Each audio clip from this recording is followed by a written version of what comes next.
turashimire ko mbandanya kumviriza ijwi rya Amerika. Radio ijwi rya Amerika isamira na Washington DC mu Kirundi no mu Kinyarwanda. Mu Burundi muriko mutwumva ku mirongo migufi ya shortwave kuri metero 19 na 22. Mu Rwanda dusamiranira na kuri FM 104 n'ibice bitatu y'ijwi rya Amerika no kuri FM 88 n'ibice bitatu ya radio Inshuti ya Bose. Ikaze makuru kuri no mugoroba mugiye gushikirizwa na Jodiana ni nahazwe. Ingingo nkuru zigize amakuru yacu yo kuri no mugoroba. Mu gihugu cy'u Rwanda imvura ivanze n'imiyaga yavanye mu byabo imiryango y'ababa 100 iba mu murenge wa Bushekeri turi mu karere ka Nyamasheke.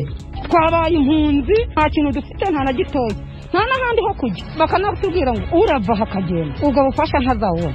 Iyo leta kwiturerera yaturetse tukajya mu giturage tugacumbikayo bakadukurikirana turiyo niba araho kuba bakazatujyana ariko turi kurya. Aba ni bamwe mu banyagihugu babaye barashigwa mu masengero no mu mihana itabomaguritse Nyamasheke.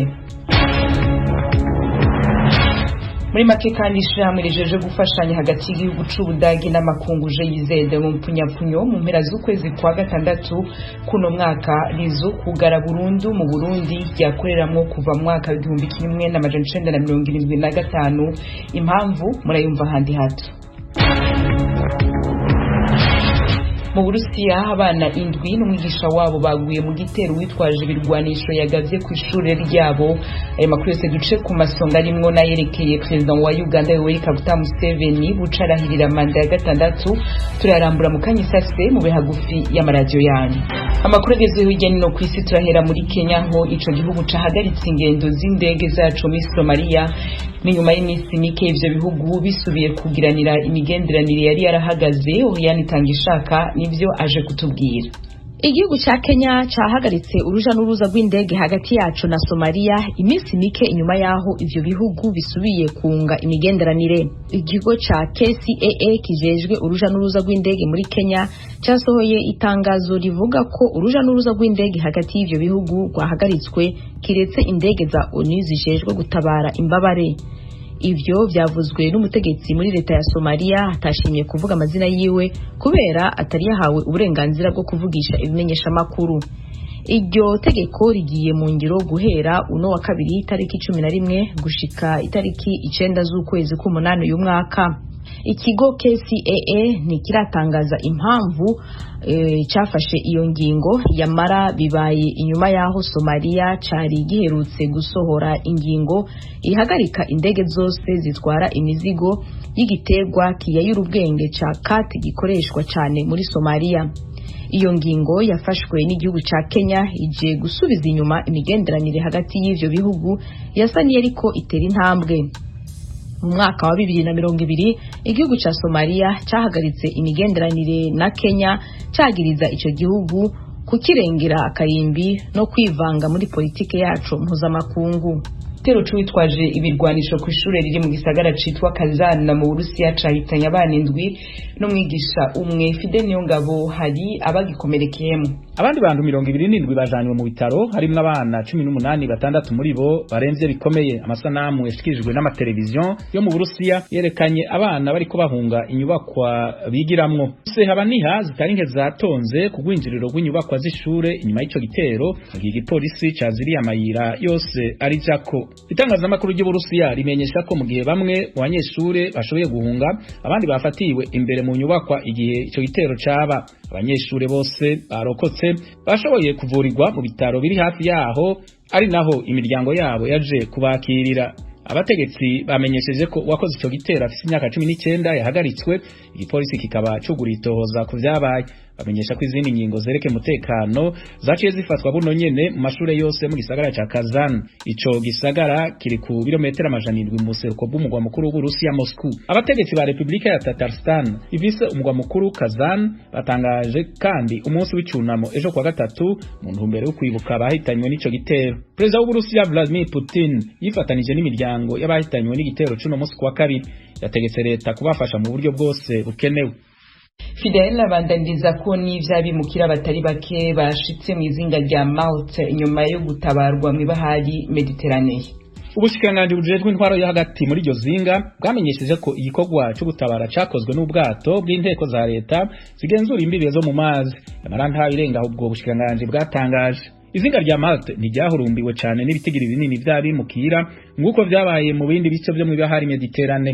Mu mpera z'indwi irangiye abimukira 2000 barashitse mu izinga rya Lampedusa ryegukira Ubutaliyano. Raporo yasohowe n'urwego rw'umuryango w'Uburaya rujejwe kugwanya kuboreza igufa abantu hamwe n'inyifatiro cyoza gateka k'ikiremwa muntu yaranebaguye kugenda abimukira bafatwa mu bibanza bafungiwemwo mu izinga rya Malte.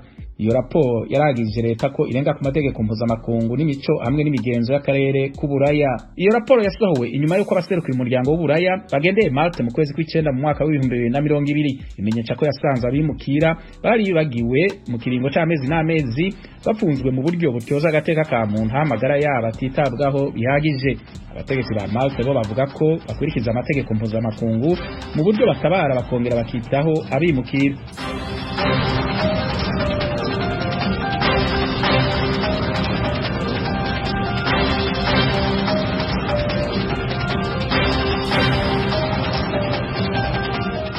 Barakoze bagenzi bacu kuri amakuru yose ageze hirya no kwisi baduteguriye bakabaje kudushikiriza ijwi rya Amerika mandanya kumva mu Kirundi n'Ikinyarwanda. Ndabutse ko muyumva kuri za FM zitandukanye n'imirongo migufi ya shortwave ahandi mushobora kutwumva ikibiri aho ni kuri Z3 akaburungu radio yacu VOA akaburungu.com. Adresse ya Facebook yacu, YouTube na Instagram ni VOA radio yacu. Mukanya tuca twerekeza mu karere k'ibiyaga bigari. Amakuru mu karere tuyahera muri Uganda. Hejo bukera president w'ico gihugu Yoweri Kaguta Museveni arahirira manda yiwe ya gatandatu. Mu bategetsi bakarere bamaze gushika muri Uganda harimo president w'u Burundi Evariste Ndayishimiye. Mugenzi wacu Ignatius Bahizi yaciye mu mabarabara atandukanye mu rwa mukuru Kampala asanga umutekano wakajijwe.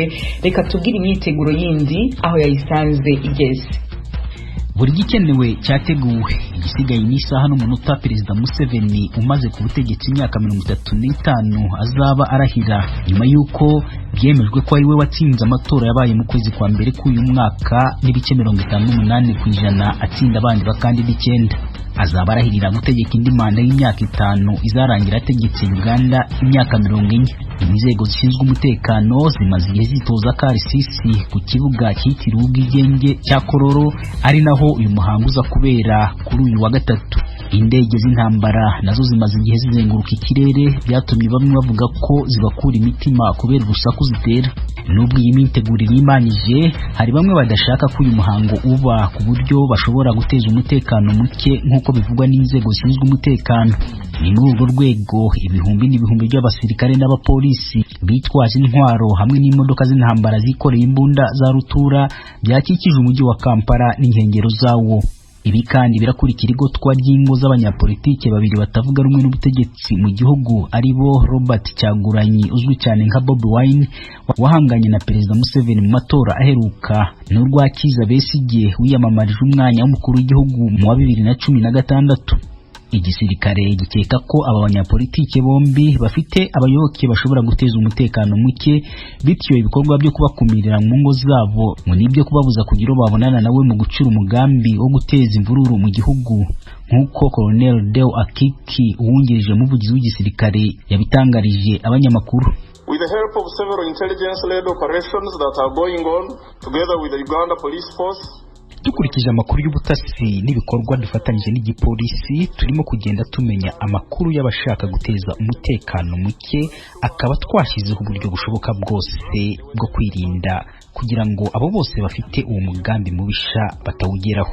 Polisi y'igihugu ivuga ko yamenye umugambi wa bwana Bobi Wine wo gutegura ibindi bikorwa byo kurahira nkaho ari we mukuru w'igihugu watowe. Aha umuvugizi wa polisi Fred Enanga ariyama uzitabira iryo rahira kuko ngo azaba yisha amategeko. Ati umunyamategeko wese nabo bose bateguye umuhango wo gukora irindirahizwa ritari rya Perezida Museveni kimwe n'abanyamakuru baza kubitangaza babe biteguye guhangana n'amategeko kuko ibyo ni ibikorwa binyuranyije n'amategeko by'agasuzuguro kandi bingana no guhirika ubutegetsi ku ngufu. Nyamara ariko ibi ishaka rya Bobi Wine NUP rivuga ko ari amakuru y'ibinyoma. basanga Bobi Wine ariwe watsinze amatora ko ibyabaye ari ukumwambura intsinzi. Kuri bo irahira rya Museveni ngo ni kimwe no gufata ubutegetsi ku ngufu. Ati iyo abakuru mu gisirikare n'igipolisi bishakira amafaranga bahimba amakuru ko Bobi Wine ateganya gukora ibikorwa binyuranyije n'amategeko, ariko nabo bazi neza ko ariwe watsinze amatora y'umukuru w'igihugu aherutse. None barimo guhimba ayo makuru y'ibinyoma kuko bazi neza ko ari byo Museveni ashaka kumva kugira ngo abari kurira amafaranga yose bishakira babesha ngo bari mu bikorwa byo guhagarika Bobi Wine kugira ngo atarahizwa. Uwo yari Joel Senyonyi, umuvugizi w'ishaka rya Bobi Wine. Nibutse ko ibyavuye mu matora bitavugwaho rumwe na bose muri Uganda. Amashirahamwe yayagenzuye nayo yaba y'imbere mu gihugu no hanze nayo yavuze ko yabayemo uburiganya bwinshi. Leta Zunze Ubumwe za Amerika n'umuryango w'ibihugu by'Uburayi nabo bavuga ko batemera ibyavuye muri ayo matora kuko ngo byabayemo imvururu zahitanye abatari bake, ndetse ibyo bihugu byatangiye no gufatira ibihano bamwe mu bayagizemo uruhare. Hagati aho igipolisi kinavuga ko kirimo gukora iperereza ku bantu barimo kugenda baturitse ibisasu hirya no hino mu mujyi wa Kampala aho bibasira inyubakwa n'imodoka bya leta.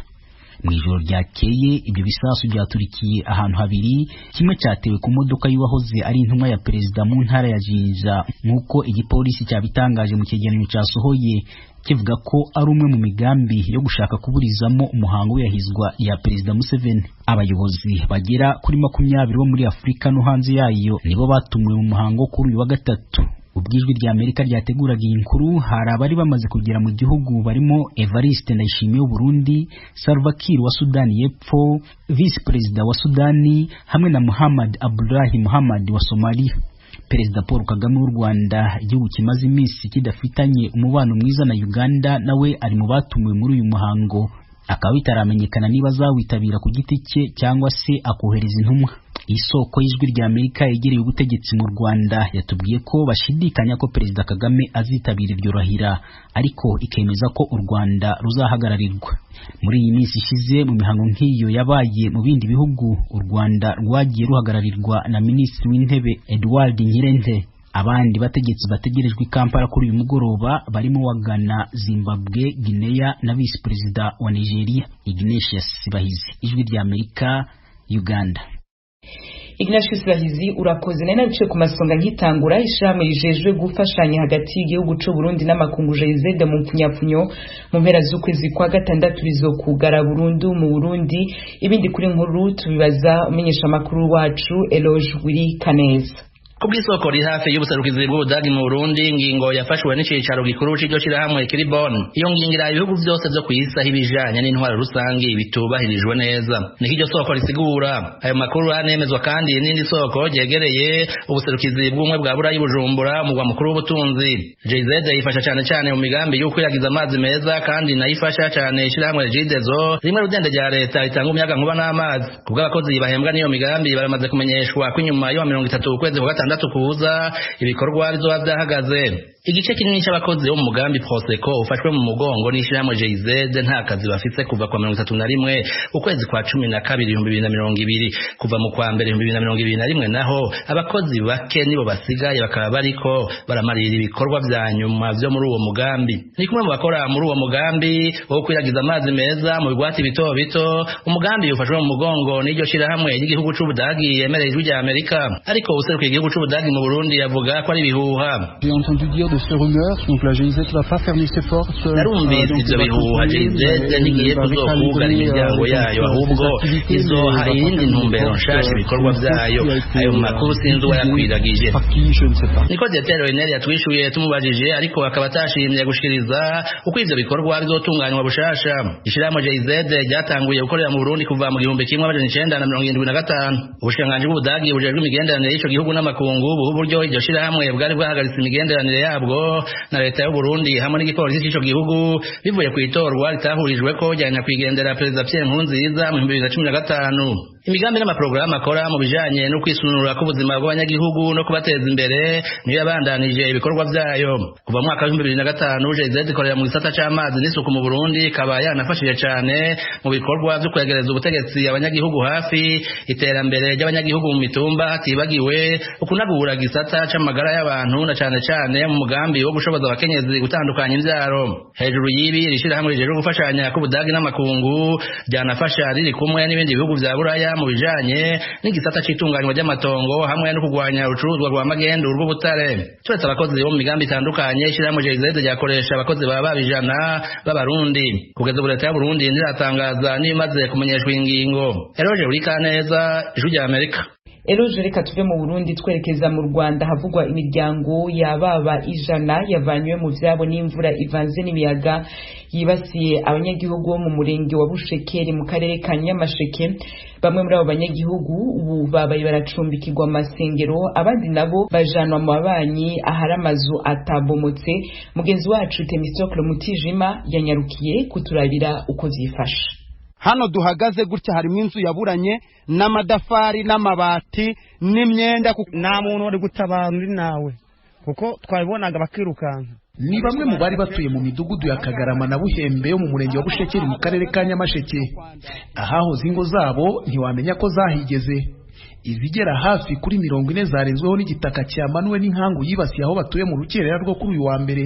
Izindi zisaga 70 nazo zangiritse ku buryo bitagishoboka ko zaturwamo. Bari nka saa 12 tugiye kwa tubona hano rwose haramanutse icyari ishyamba. Hano hari amazu 6 ku muhanda, yose twagiye kuba tubona yose aratereye. Kari akazi mubona hariya nayo nkagaze iruhande. Notabate se inzu uko zikuya zitebera ubuziri kujya ubwo raki twari kukwanye twifashe ku munwa. Nk'iyo nzu y'umusirikare yarira hanga ko bita Mariyamu, niho abaturage bari bahungishirije ibintu gukwari hejuru gutya kwibuye. Mwako ka mwanya ibyaturutse ruguru nta kantu namba akangaka na kamwe bigeze bakura musibye yuko bakuyemo ubuzima bwabo. Bitewe n'ubukani inkangu yari ifite kuri bamwe no kumenya hahoze ari iwabo nukubanza gushishoza. Ariko noneho ubwo icyambwiye aho inzu yanjye yageze nuko mpageze ngasanga nyine hari imyumbati yanjye byamanukanye, ariko inzu nyine nyiriyo hepfo kubera ikimenyetso nuko mbonye nyine hariho imbaho zishize vitanje.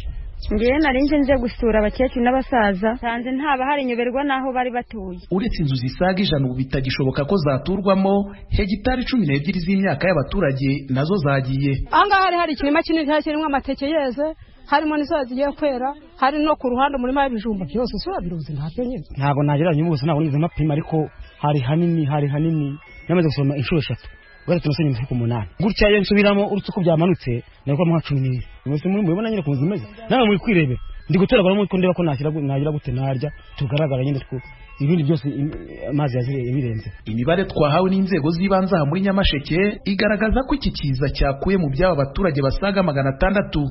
Umubare munini muri bo ubu bacumbikiwe mu nsengero za hafi aho. Biragaragara ko bahawe tumwe mu dukoresho twibanze turimo isahani, amasafuriya n'ibiryamirwa, ariko kandi ubuzima buracyabagoye. Kuva mu gitondo mvuko abana bari kuri mudufashe baduhe ibiryo niyo batuzanya ha. Iyo tukiba mu giturage umuntu bari gufasha umuntu utaragize ikiza akaduha icyo kurya, ntabwo mbagize isaha ntararya. Twabaye impunzi, nta kintu dufite nta na gitoya, nta n'ahandi ho kujya, bakanatubwira ngo urava hakagenda ubwo bufasha ntazawubona. Iyo leta kwitureberera yaturetse tukajya mu giturage tugacumbikayo, ko batuzi ko byasinyitse ko dutuye mu masibo, tukajya mu mudugudu tukaba turi mu tugari n'umurenge, bakadukurikirana turiyo, niba araho kuba bakazatujyana ariko turi kurya. Kubanza badushakira nk'amacumbi, noneho nyuma y'amacumbi bakadushakira n'ikintu umuntu ashaka kuba yashyira mu nda kugira ngo umuntu ubuzima bwendereye. Bwana Philippe Habinshuti ushinzwe gutabara abahuye n'ibiza muri Minisiteri ishinzwe ibikorwa by'ubutabazi mu Rwanda, ku murongo wa telefone yabwiye Ijwi rya Amerika ko aba baturage bakomeje gushakirwa ubufasha bw'ibanze burimo n'ibibatunga, nyuma hakazashaka uburyo batuzwa ahandi. Ejo bagejejweho amafunguro nta kibazo cyabaye, n'uyu munsi bagiye kuyagezwaho kubera ko baracyari mu butabazi bwa vuba kandi bwihuse. Noneho ubwo wenda nyuma y'ejo nibwo dutangira kureba uburyo bagenerwa ubufasha butuma nabo ubwabo babasha kwirwanaho, mbese gukomeza kubaho badashyiriwe ibyo kurya bya buri munsi, ku buryo wenda ibyo bakeneye babiherewe icyarimwe bakajya babitunganya, harangira atangira gutekerezwa no kurebwa ikiri bukorwe mu buryo burambye. Turimo turaganira n'inzego z'ubuyobozi ziri hano, inzego z'akarere, inzego z'umurenge, kugira ngo haboneke ahandi hantu abaturage bazajya guturwaho. Inkangu yasenye aba baturage bo muri Nyamasheke